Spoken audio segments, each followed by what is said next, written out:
బంగారు మాట, బైబిల్ మాట, యేసు మాట, బైబిలే మాట, బంగారు మాట, బైబిల్ మాట, యేసు మాట. నా జీవితాన నీ జీవితాన మరువని మాట, యేసు మాట. నా జీవితాన నీ జీవితాన మరువని మాట, యేసు మాట. బలబలే మాట, బంగారు మాట, బైబిల్ మాట, యేసు మాట.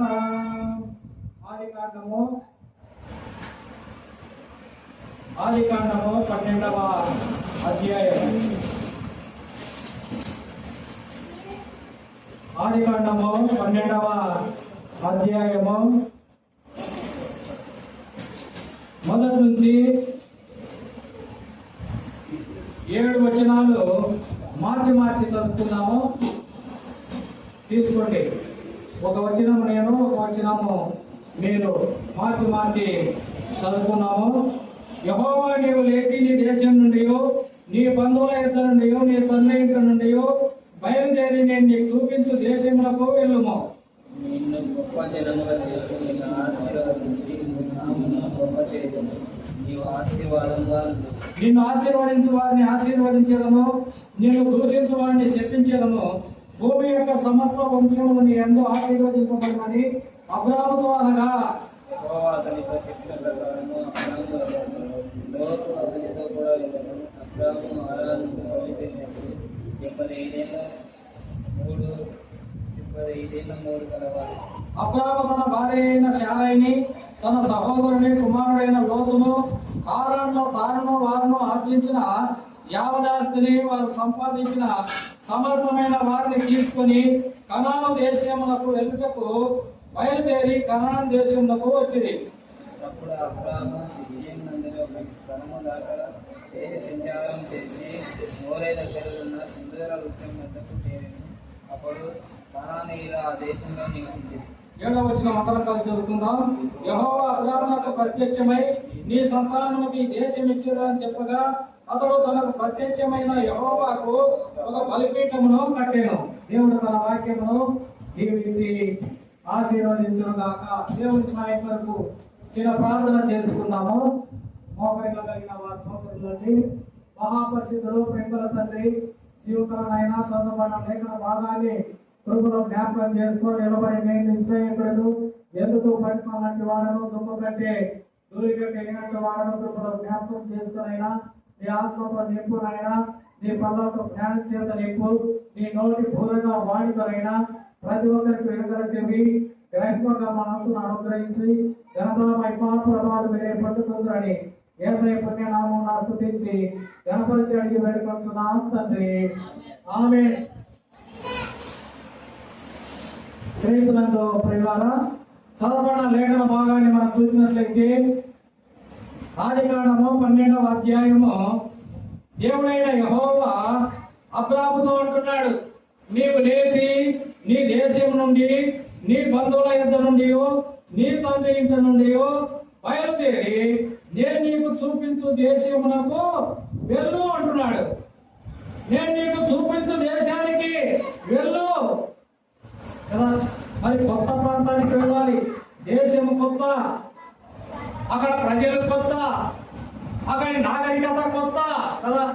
దేశం అంటే ఇంకా అక్కడ వేరేవే ఉంటాయి కదా. మన దేశం నుంచి ఇంకొక దేశానికి పోతే మనం తినే తిండి అక్కడ వేరేగా ఉంటుంది. మనం తినేది వేరు, అక్కడ తినేది వేరు. అక్కడ నీళ్లు కూడా కొంచెము తేడాగా ఉండొచ్చు, మనలాగా ఉండకపోవచ్చు, ఇంకా మంచిగా ఉండొచ్చు, చెప్పలేము కదా. మరి భాష వేరు. ఇప్పుడు ఏమన్నా అబ్రాహాము, ప్రభువా నీవు వెళ్ళమంటున్నావు బాగానే ఉంది, మరి అక్కడ నాకు వచ్చే భాష వాళ్ళకు వస్తుందా లేదా వాళ్ళ భాష నాకు వస్తుందా?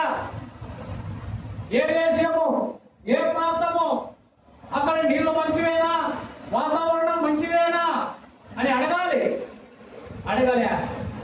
కదా. మనం ఎక్కడైనా పోవాలంటే అన్ని అడుగుతాం.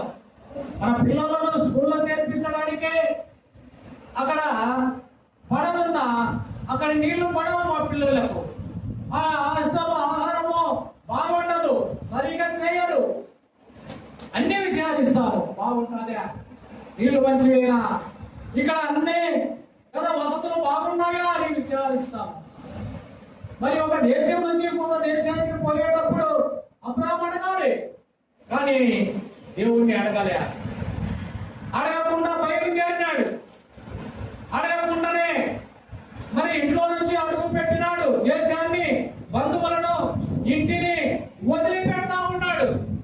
దేవుడు పిలుస్తానే కదా, దేవుడు పిలిస్తే మనకు ఏమాత్రం వదిలిపెట్టాము కదా, సమస్తం కావాలి మనకు.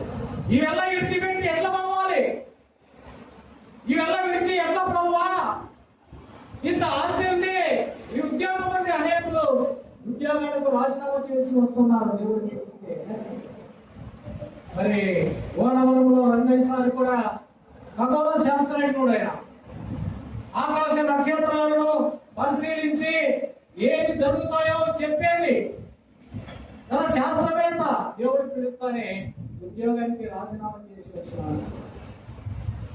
అనేకులు అట్లా దైవజనుడు భక్తశీకుడుగా కదా, ఇంజనీరు, పెద్ద ఇంజనీరు,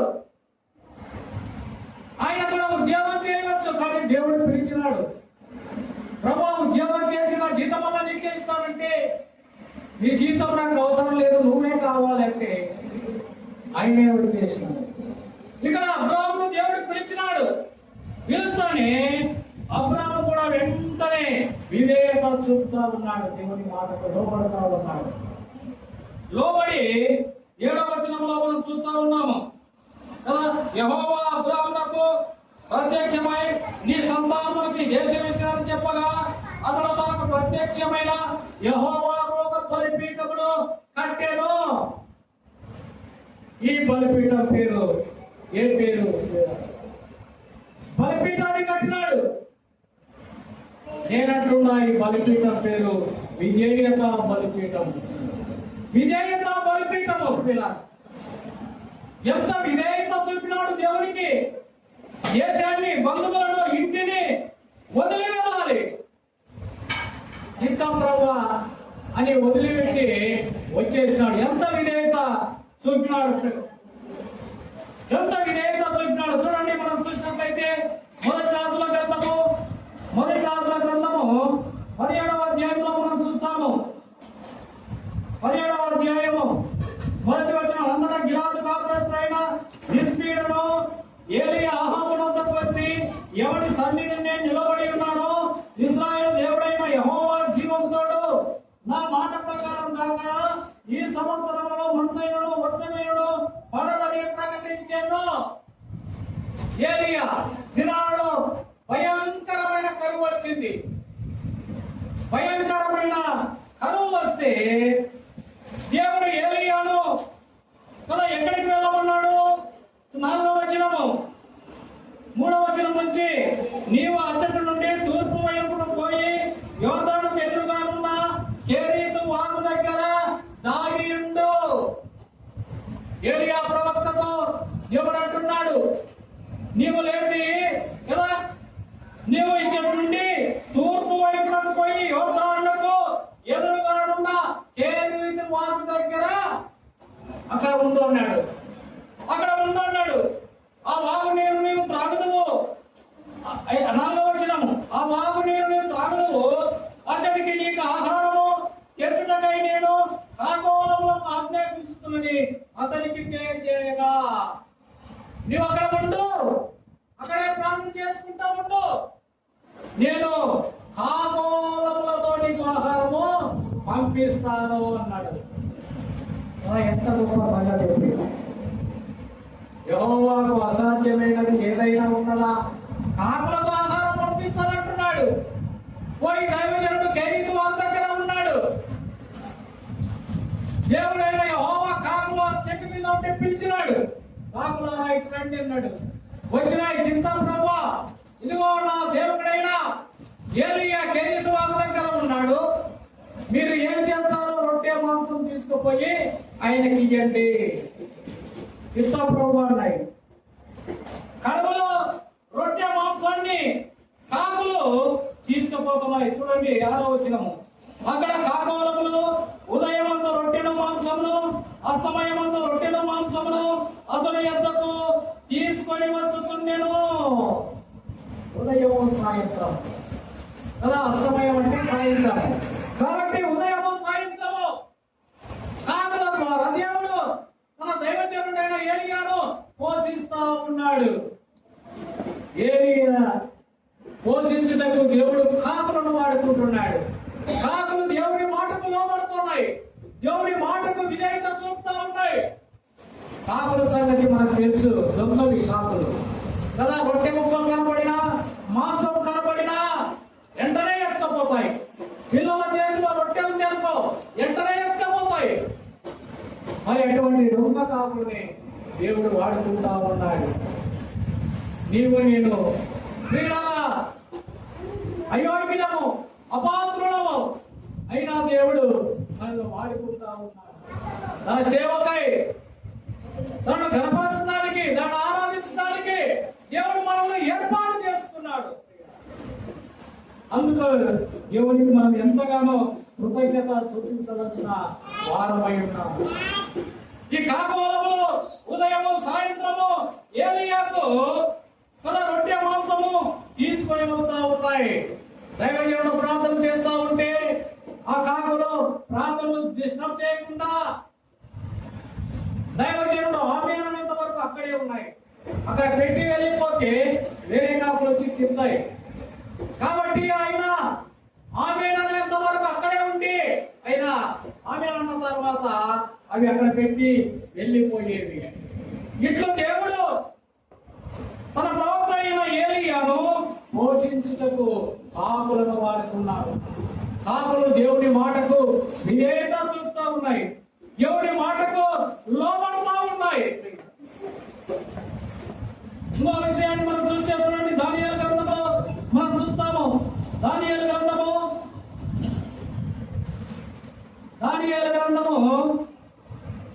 6వ అధ్యాయము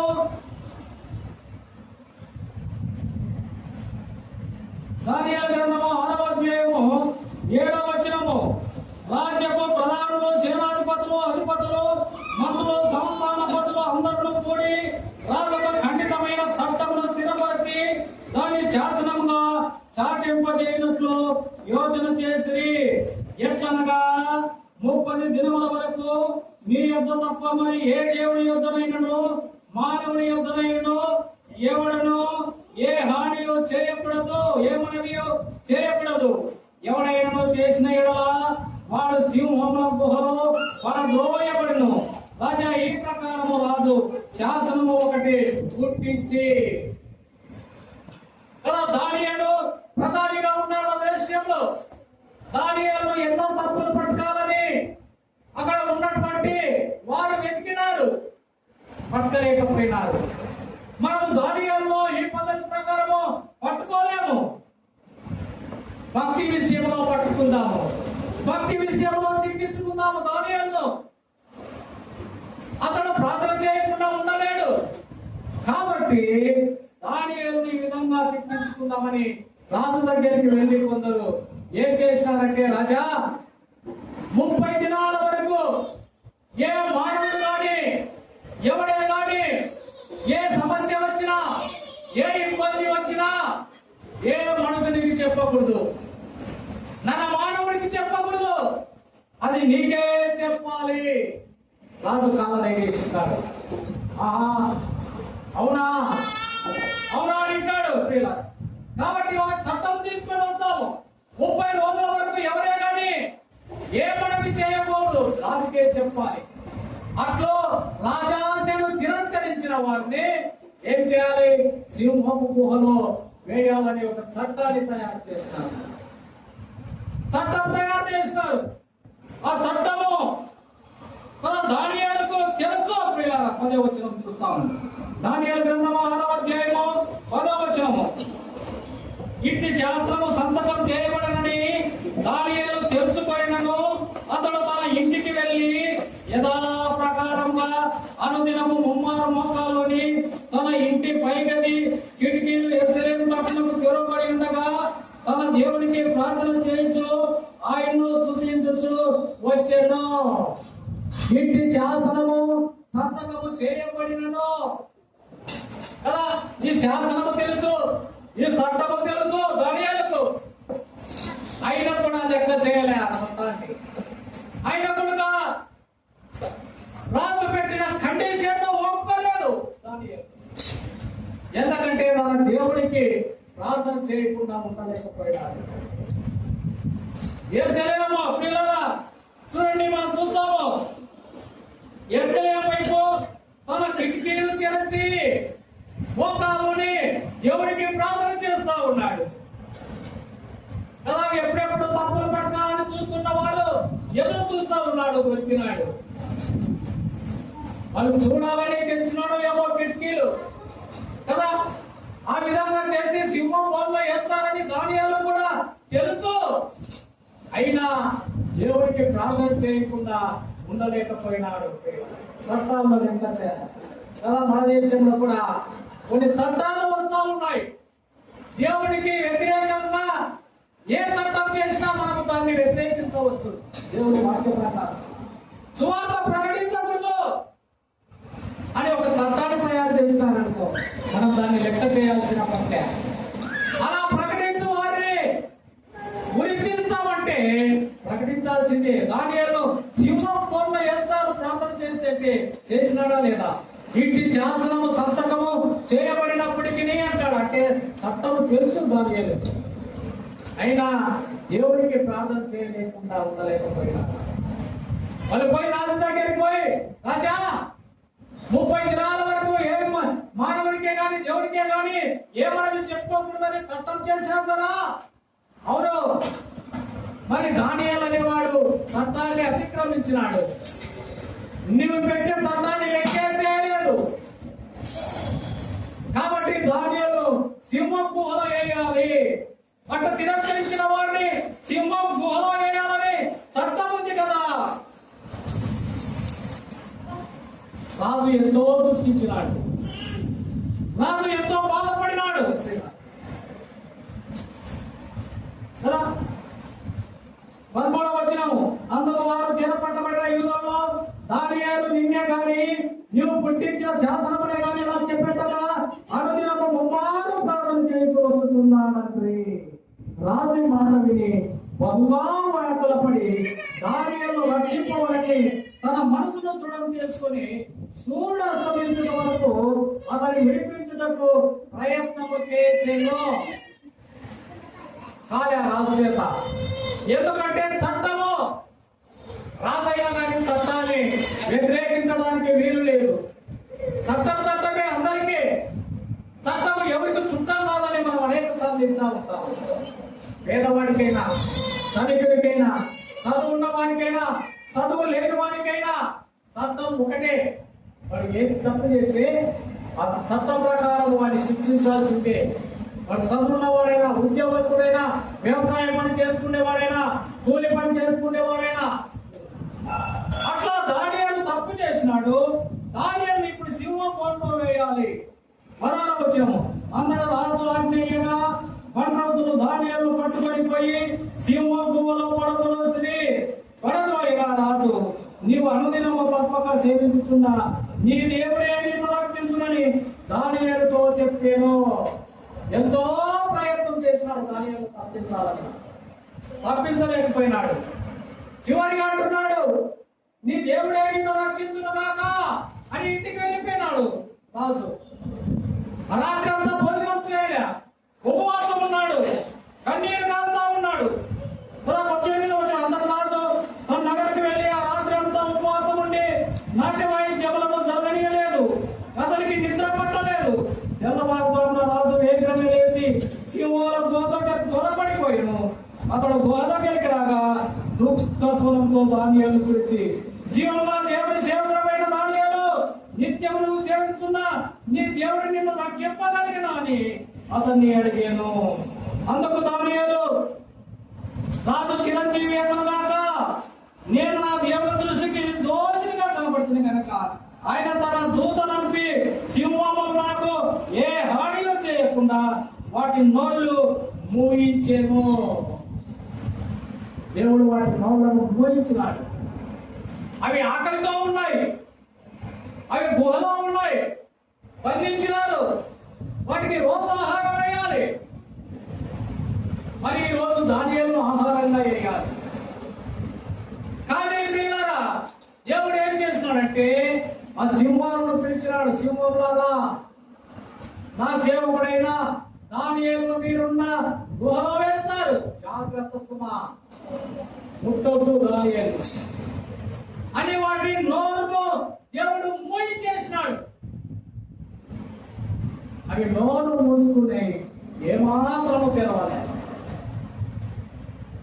ఎందుకంటే ప్రియులారా చూస్తుంటే సామెతల గ్రంథము 28వ అధ్యాయము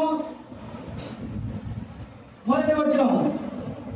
సామెతల గ్రంథము 28వ అధ్యాయము. ఎవడకు తరమకుండగానే దుష్టుడు పారిపోవును, నీతిమంతులు సింహములే ధైర్యముగా నుందురు. నీతిమంతులు సింహములే ధైర్యముగా నుందురు. దానియేలు దేవుని సేవకుడు, నీతిమంతుడు, సింహం గుహలో వేస్తారని తెలుసు, అయినా ధైర్యంగా ఉన్నాడు. నా దేవుడు కాపాడుతాడు, నా దేవుడు రక్షించడానికి సమర్థుడు. సింహం గుహలో వేసినారు, వాటి నోరు మూయించినాడు దేవుడు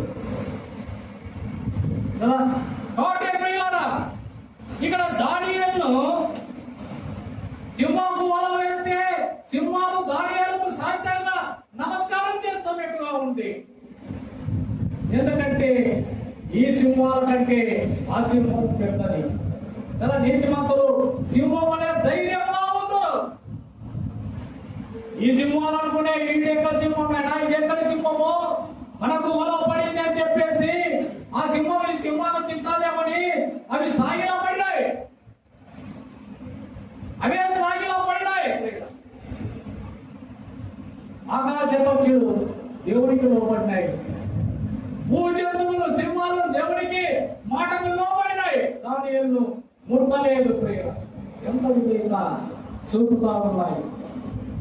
మూడవదిగా మనం చూస్తే యోనా గ్రంథంలో మనం చూస్తున్నటువంటి యోనా గ్రంథము మొదటి అధ్యాయంలో మనం చూస్తే యోనాను నినివే పట్టణానికి పోమన్నాడు. యోనాను నినివే పట్టణానికి పోమంటే యోనా తర్షీషునకు పోతా ఉన్నాడు. దేవుడు చెప్పింది ఒక సైడు, ఈయన వెళ్తుండదు ఇంకో సైడు. దేవుడు చూసినాడు, సముద్రం మీద తుఫాను తీసుకొని వచ్చినాడు. సముద్రంలో తుఫాను అల్లం అవుతుంది, పడవ అల్లంగా ఉంది. అందరూ భయపడిపోతా ఉన్నారు, ఏమైతుందో ఏం కదా. సర్పులలో పడేసినారు, నిమ్మలించలేదు. అసలు ఈ కేడు ఎందుకు వచ్చింది అని అనుమానం వచ్చింది వాళ్ళకు. ఎవరి వలన ఈ కీడు వచ్చింది, నీ ద్వారా వచ్చింది అంటే కొట్లాడతారు, ఆధారం ఎందుకు వస్తారు. కాబట్టి చీటీలు వేసుకుందామన్నారు. చీటీలు వేస్తే యోనా మీదకి వచ్చింది. యోనా మీదకి వచ్చి యోనాను అడుగుతా ఉన్నారు. యోనా ఎక్కడున్నాడు కదా. ఓడ అడుగు భాగంలో పడవని పండుకొని గాఢ నిద్రపోయి ఉండేను. గాఢ నిద్రపోతా ఉన్నాడు, నిద్రపోతా ఉన్నాడు. ఓయే నిద్రపోతా, నీకేం వచ్చినది, నువ్వు లేచి నీ దేవుడిని ప్రార్థించుము కదా.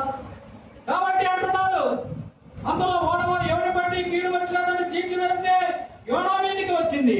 కాబట్టి వారు అతన్ని చూసి ఎవరి బట్టి కీడు మాకు సంభవించడం, నీ వ్యాపారం ఏమిటో, నీవెక్కడి నుండి వచ్చిందివో, నీ దేశమేదో, నీ జనమేదో, ఈ సంగతి ఎంతయో మాకు తెలియజేయమనగా అతడు అంటే యోనా వారితో అంటున్నాడు, నేను ఎబ్రీయుడును, సముద్రమునకు భూమికి సృష్టికర్త అయిన ఆకాశమందుండు దేవుడైన యెహోవా యందు నేను భయభక్తులు గలవాడనై ఉన్నాను. భూమికి ఆకాశానికి దేవుడై ఉన్నా దేవుడి సేవకుడే. మరి దేవుడి మాట అయినప్పుడు దేవుడి మాట వినాలి. నన్ను ఎత్తి సముద్రంలో పడవేయండి అంటున్నాడు. నన్ను ఎత్తి సముద్రంలో పడవేయండి, నువ్వే ఉంటుంది పోతుంది కదా. ఎత్తిపై ఎత్తే బాధపరచాలి పాపం కదా. ఎవరైనా అంటున్నారు తప్పు చేసినావని కొట్టొచ్చు కదా కదా, మీరేమన్నా చేయాలి అంటే నువ్వే చేసుకో ఏదో ఒకటి. తప్పు చేసిన వాడివి నువ్వే చేసుకో ఏదో. గవర్నమెంట్ కాబట్టి పిల్లలు ఇక్కడ యోనాను ఎత్తి సముద్రంలో పడవేయమంటే వాళ్ళు భయపడుతూ ఎత్తి సముద్రంలో పడవేసినారు. వెంటనే నిమ్మలమైపోయింది.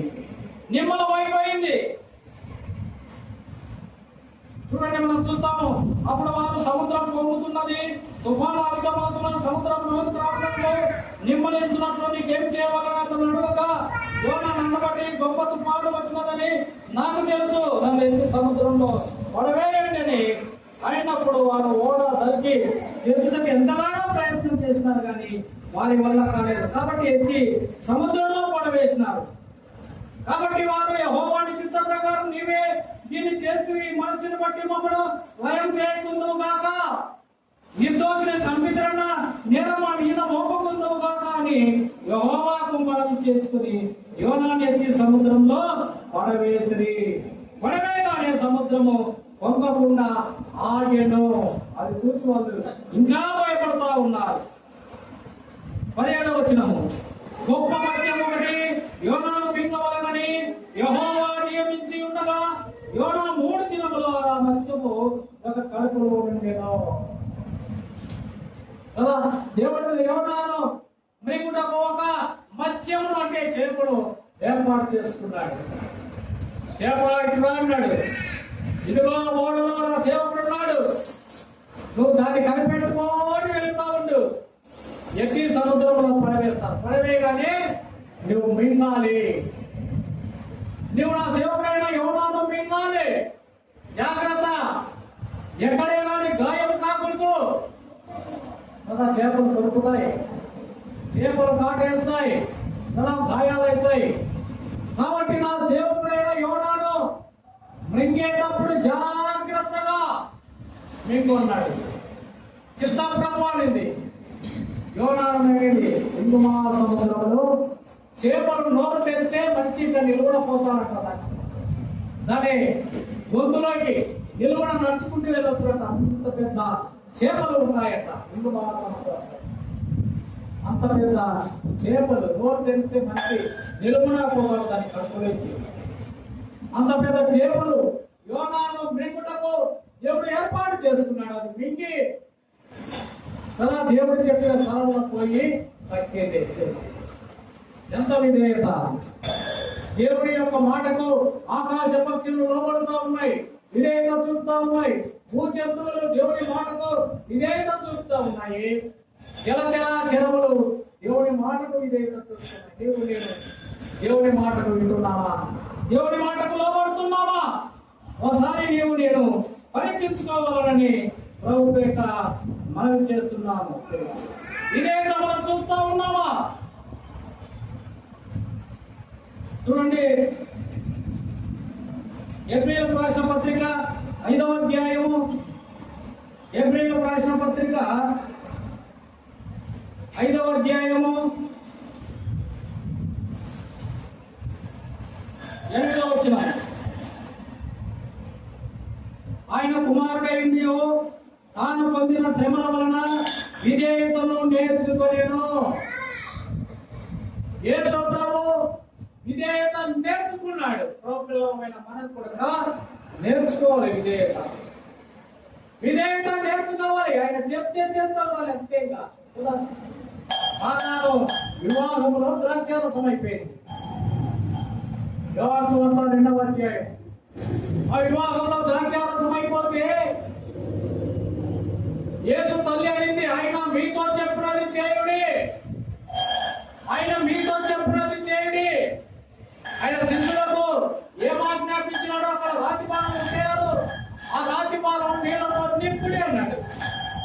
వాళ్ళు అనాలి, లేదు ప్రభు అయిపోయింది ద్రాక్షారసము, నీవేమో నీళ్లతో నింపమంటున్నావు. వచ్చినాయిలేవా? ప్రభుడు ఏమడగలే, నీళ్లతో నింపమంటే నింపినారు. అదే మనం చేయాల్సిన పని. ఎక్కడికి వెళ్ళాలంటే అక్కడికి వెళ్ళాలి, ఏం చేయాలంటే అది చేయాలి. అది విధేయత, దేవుని మాటకు లోబడము. ఇక్కడ ఆకాశ పక్షులు విధేయత చూపుతాయి, భూజంతువులు విధేయత చూపుతాయి, జనజనాలు దేవునికి విధేయత చూపినాయి. నీవు నేను విధేయత చూపుతున్నామా? పరీక్షించుకొని మనము యోగ్యమైన రీతిలో ప్రభువులలో పాల్పొప్పులు పొందవాలని ప్రభు చేస్తా ఉన్నాం. మొట్టమొదటి బలిపీఠం పేరు ఏం పేరంటే విధేయత బలిపీఠం. రెండవదిగా మనం చూస్తాము ఆదికాండము 12వ అధ్యాయము 8వ వచనము. ఆదికాండము 12వ అధ్యాయము 8వ వచనము. అక్కడి నుండి అతడు బయలుదేరి బేతేలుకు తూర్పునున్న కొండకు చేరి పడమటనున్న బేతేలుకును తూర్పునున్న హాయికిని మధ్యన గుడారం వేసి అక్కడ యెహోవాకు బలిపీఠము కట్టి యెహోవా నామమున ప్రార్థన చేసెను. ఏ బలిపీఠం ఇది? ప్రార్థన బలిపీఠం. ఎక్కడ పిల్లలు ఎక్కడ కట్టాడు? అక్కడ నుండి బయలుదేరి బేతేలుకు తూర్పునున్న కొండకు చేరి పడమటనున్న బేతేలుకును తూర్పునున్న హాయికిని మధ్యన గుడారం వేసి యెహోవాకు బలిపీఠం కట్టాను. బేతేలుకు హాయికి మధ్యన గుడారం వేసినాడు. బేతేలు అంటే దేవుని మందిరము. దేవుని మందిరము చరిత్ర చాలా ఉంది. యాకోబు అన్నం మోసం చేసి వాళ్ళ మామ దగ్గరికి వెళుతా ఉంటే చీకటి పడితే అక్కడ ఒక రాయి తీసుకొని తలగడామే చేసుకొని నిద్రపోతాడు. అప్పుడు కలగంటాడు.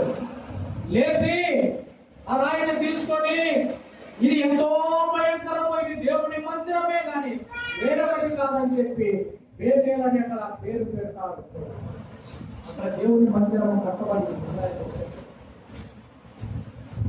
అది బేతేలు యొక్క చరిత్ర. బేతేలు అంటే దేవుని మందిరము. దేవుని మందిరంలో మనము ప్రార్థనా జీవితాన్ని గడపాలి. ప్రజలందరి కొరకు, రాజుల కొరకు, అధికారుల కొరకు, సామాన్య ప్రజల కొరకు విజ్ఞాపన ప్రార్థన చేసేవారిగా ఉండాలి. అదేవిధంగా హాయి అంటే పాడు దింప. హాయి అంటే పాడు దింప. ఇశ్రాయేలు పాలస్తీనా దేశానికి వెళుతూ ఉన్నప్పుడు ఎరికో దాటి వెళ్ళాలి. ఎరికో చాలా పెద్దది. ఆ దేశం మీదకి యుద్ధానికి పోయి జయించినారు. దేవుడు చెప్పినాడు, నేను ఎప్పుడు చెప్పించినాను, అందులో ఉన్నవి ఎవరైనా ముట్టవద్దు, బంగారు కానీ వెండి కానీ దుస్తులు కానీ ఎవరైతే తీసుకోవద్దు ప్రభు చెప్పినాడు. దేవుడు చెప్తే ఆకారం అనేవాడు ఏం చేసినాడు? కొంత బంగారం, కొంత వెండి కదా, కొన్ని దుస్తులు తీసుకొని తన గుడారంలో దాచిపెట్టుకున్నాడు. ఇప్పుడు హాయి మీదకి యుద్ధానికి పోవాలి. హాయి చాలా చిన్న పట్టణం. నంద్యాలంత పట్టణాన్ని జయించినాము. ఆలమూరు ఎంత? నంద్యాలంత పెద్ద పట్టణాంతనే యుద్ధం చేసి గెలిచినప్పుడు ఆలమూరు ఎంత? ఆలమూరు మీద ఓడిపోతా ఉన్నారు. దేవుడు దిక్కు దేవుడు ఇస్తాయి. దేవుని దగ్గర ఒకరి ప్రభావం ఏంటిది కదా, అంత పెద్ద ఊరిని జయించినా ఇంత చిన్న ఊరి మీద ఓడిపోతున్నామంటే దేవుడు అన్నాడు, మీరు పాపం చేసినారు. ఎవరు పాపం చేసినారని యెహోషువ అందరూ పెడితే ఎవరు చెప్పకున్నాడు? సీటీలు వేసినారు. ఒక గోత్రం పట్టబడింది. ఆ గోత్రంలో చెప్పి పడ్డాడు ఆయన. ఆకారాన్ని వాడు పట్టబడినాడు. ఏమైనా ఏం చేసినా ఉంటే నేను చేసింది తప్పే, కొంత బంగారం కొంత వెండి తీసుకొని గుడారంలో దాచుకున్నాను. పోయి చూస్తే గుడారం చూస్తే వెండి బంగారం దుస్తులు ఉంటాయి. ఏం చేసినారు? ఆకారు చేసిన పనికి ఆకారు భార్యను పిల్లలను వారికి కలిగిన సమస్తమును గొడ్డు గోధుమలు అన్నింటినీ ఆకారు తీసుకుపోయి రాళ్లతో కొట్టి చంపినారు. అంత భయంకరం. ఇశ్రాయేలు అందరూ అదే ఒక బావిలో తప్పి రాజేశారు కనపడకుండా. అంత భయంకరంగా పాడు దింపగలు దేవుని మందిరమునకు మధ్యన గుడారం వేసి బలిపీఠం కట్టినాడు. నీవు నేను కూడా అటువంటి అనుభవంలోనికి రావాలి. ప్రార్థనా జీవితము కలిగి ఉండాలి. ప్రార్థనా పరుడుగా ఉండాలి?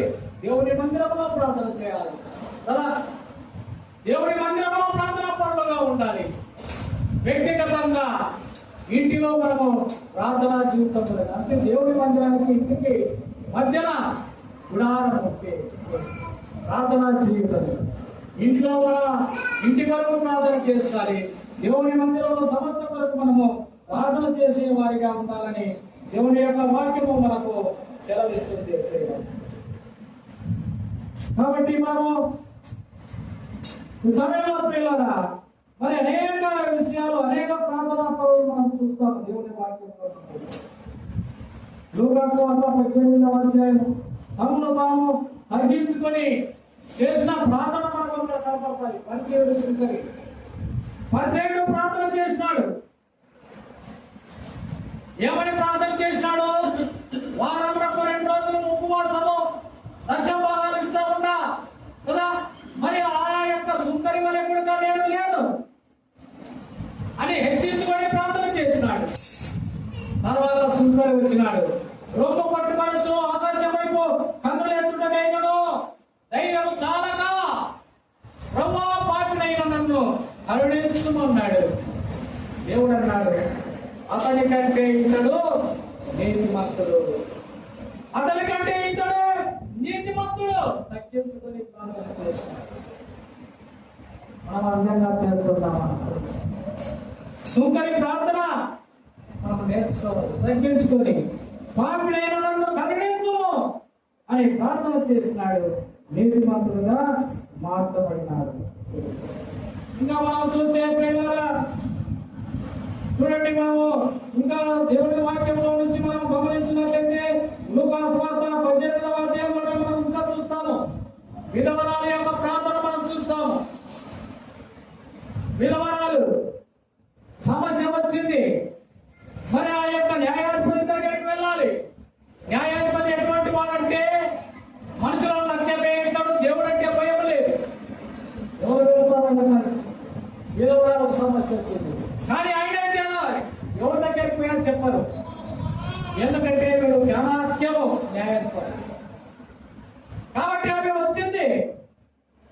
చాలా పెద్ద ధనవంతుడు, చాలా పెద్ద ఇల్లు ఉంది కదా. మరి గేట్ కాడ ఉండాలి లేకపోయినారు. ఎప్పుడు వస్తాడయ్యా? మధ్యాహ్నం వస్తాడు. వెళ్ళిపోయింది. మళ్ళా మధ్యాహ్నం వచ్చింది. అయ్యా వచ్చినాడా? రాలేదమ్మా. ఎప్పుడు వస్తాడు? రాత్రి వస్తాడు. రాత్రి, మధ్యాహ్నము, ఉదయము వాళ్ళు చెప్పినప్పుడల్లా ఏమాత్రం విసుగు చెందకుండా ఆమె వస్తూనే ఉంది. న్యాయాధిపతి చూసినాడు. నేను దేవునికి భయపడను, మనుషులను లక్ష్య పెట్టను. ఈ విధవరాలు నన్ను తొందర పెడతా ఉంది కాబట్టి ఈమెకు న్యాయము తీరుస్తా అని తర్వాత న్యాయము తీర్చినాడు. ఎప్పుడు విసుకకుండా వచ్చింది. మనం దేవుని మందిరానికి విసుకకుండా రావాలి, విసుకకుండా ప్రార్థన చేయాలి. అప్పుడే దేవుడు మన మనవిని ఆలకిస్తాడు. భోజనాలు విసుకకుండా ప్రార్థన చేయాలని దేవుని వాక్యము మనకు తెలియజేస్తా ఉంది. ఇంకా లూకాసు వార్త 11వ అధ్యాయంలో మనం చూస్తే ఇక్కడ ప్రియులారా సిగ్గుమారిన ప్రార్థన మనం చూస్తాము. ఒక స్నేహితుడి దగ్గరికి రాత్రి పూట స్నేహితులు వచ్చినారు. అతడు దగ్గర పెట్టడానికి ఏమీ లేదు. ఇంకొక స్నేహితుడి దగ్గరికి వెళ్ళి రొట్టెలు అడుగుతా ఉన్నాడు. రాత్రి అతడు వాకిలి వేసుకొని లేదు పోరా పిల్లలతో పాపంతో నిద్రపోతా ఉన్నాడు. స్నేహితుడు కాబట్టి సిగ్గుమారి అడుగుతా ఉన్నాడు. అతడు లేవకపోయినప్పటికీ, అతడు పలకకపోయినప్పటికీ పదే పదే పదే అడిగితో ఉంటే వాడు లేచి ఇచ్చినాడు. ఎంత సిగ్గులేదండి అని చెప్పేసి అంటే సిగ్గుమాలిన ప్రార్థన ఎన్నిసార్లు చేసినా మనం స్వస్థత, ఎన్నిసార్లు ప్రార్థన చేసినా దేవుడు మనం వినలేదనుకో, కానీ మనం చేస్తూనే ఉండాలి, రోజాడుతూనే ఉండాలి. సిగ్గుమాలిన ప్రార్థన చేస్తూనే ఉండాలని దేవుని వాక్యము మనకు అటువంటి ప్రార్థనా పరులుగా నీవు నేను ఉండాలని ప్రభువు కోరుకుంటున్నాడు. ఉన్నాడు. నీ నా జీవితంలో ప్రార్థనా బలిపీఠాన్ని మనం కలిగి ఉన్నామా పిల్ల కదా? తూర్పునున్న కదా ఆయనకి ప్రమాణం పేరు మధ్యన గుడారం వేసినాడు. కుటుంబ ప్రార్థన, సంఘ ప్రార్థన మధ్యన వ్యక్తిగత ప్రార్థన మనం కలిగి ఉండాలి. సంఘానికి ఇంటికి మధ్యన గుడారము వేసినాడు, బలిపీఠాన్ని కట్టడానికి. వ్యక్తిగత ప్రార్థన, సంఘంలో ప్రార్థనా పరులుగా ఉండాలి, కుటుంబంలో ప్రార్థనా పరులుగా ఉండాలి. అదే కాకుండా వ్యక్తిగతంగా మళ్ళా వ్యక్తిగతంగా దావీదు దినములకు 7 సార్లు దేవుని స్తుతించే వాళ్ళతో వ్యక్తిగతంగా మనం బట్టి ప్రార్థనను కలిగి ఉండాలని దేవుని యొక్క వాక్యము మనకు సెలవిస్తుంది. ప్రార్థనా జీవితం కలిగి ఉన్నామా? ప్రార్థన అనే బలిపీఠాన్ని కలిగి ఉన్నామా? పరీక్షించుకుందాం. విధేయమైన బలిపీఠాన్ని కలిగి ఉన్నామా? పరీక్షించుకొని మనం ప్రభువులో యోగ్యమైన రీతిలో పాల్పొందులు పొందవాలని ప్రభు మనం చేస్తున్నాం.